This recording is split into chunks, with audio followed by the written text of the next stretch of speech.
Il était une fois, dans une petite ville, un grand parc où tous les jours, Émile, le fils de l'empereur, venait chanter avec ses amis. Tous les sujets de la ville accouraient pour entendre le petit roi les surprendre avec ses notes toujours justes et plus hautes, jour après jour. Ses talents étaient connus par-delà le royaume, et Émile recevait beaucoup d'amour et de cadeaux de la part de tous les rois environnants qui aimaient venir se balader dans le parc pour l'écouter chanter. Un jour, un jeune rossignol arriva dans la ville et fit son nid dans un des grands arbres du parc. Il chantait une mélodie si jolie et si enivrante que les passants se demandaient qui pouvait surpasser le petit empereur sans jamais se montrer. La légende de la mystérieuse mélodie du parc vint jusqu'aux oreilles du petit roi chanteur. Tout le monde ne parlait plus que de cet oiseau étonnant qui ravivait les cœurs par ses chants. Jaloux et vexé de l'intérêt porté à l'oiseau, Émile ordonna sa capture.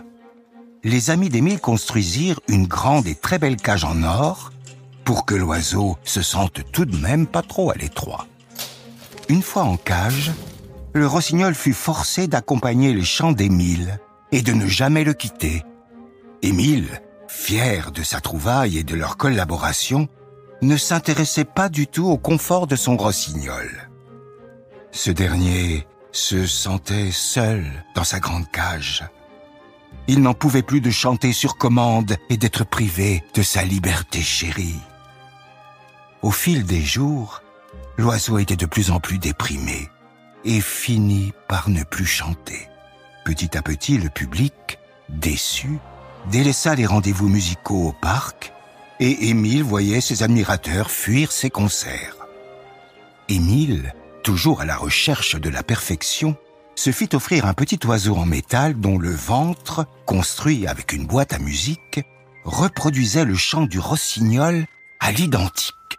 Les concerts reprirent, et le public, charmé par cette nouvelle invention, en oublièrent le vrai rossignol, seul et délaissé dans sa grande cage dorée. Une nuit, alors que sa cage n'avait pas été refermée correctement, le rossignol parvint à s'échapper et retrouva son nid. Il reprit sa vie et ses chansons que certains sujets préféraient au chant de l'oiseau mécanique de l'empereur. Émile, très fier de son automate musical, le faisait remplacer dès que le mécanisme commençait à fatiguer. Seulement, plus le temps passait, plus la pile d'oiseaux cassés devenait haute, surtout que le chant de l'oiseau mécanique n'était jamais aussi beau que le chant du rossignol en chair et en plumes. Le public d'ailleurs se lassait du chant très industriel des automates et retournait écouter le rossignol sous son arbre. Émile, une nouvelle fois vexé, eut une idée pour provoquer son ancien collègue à plumes et fit jeter ces centaines d'oiseaux mécaniques cassés sous l'arbre du rossignol. Mon pauvre arbre, mon pauvre parc, le petit empereur préfère vous polluer et faire mourir les fleurs autour de mon arbre plutôt que d'accepter ma liberté. Oh. Le rossignol pleurait à chaudes larmes, alors qu'Émile, très fier de son idée, le narguait. Je retirerai mes déchets si tu reviens chanter avec moi. Le rossignol, désolé, n'arrivait pas à choisir entre sa liberté et sa maison.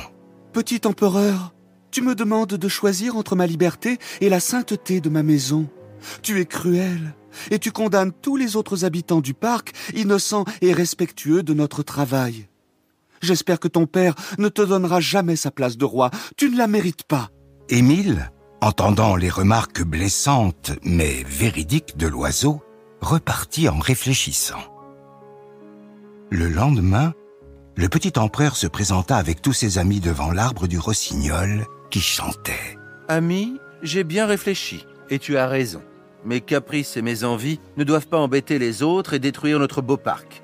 Tous les mercredis, mes amis et moi viendrons nettoyer le parc et j'espère que tu sauras nous encourager avec tes mélodies. Le rossignol, très fier de la décision du petit empereur, se logea dans sa main, tendrement.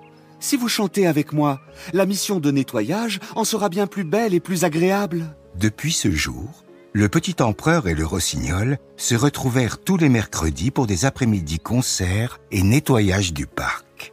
Toute la ville profita de ces moments et se mit à faire attention à respecter la nature, consciente de tout ce qu'elle pouvait offrir. Le rossignol ne retourna jamais en cage et le petit empereur n'osa plus jamais faire de caprices.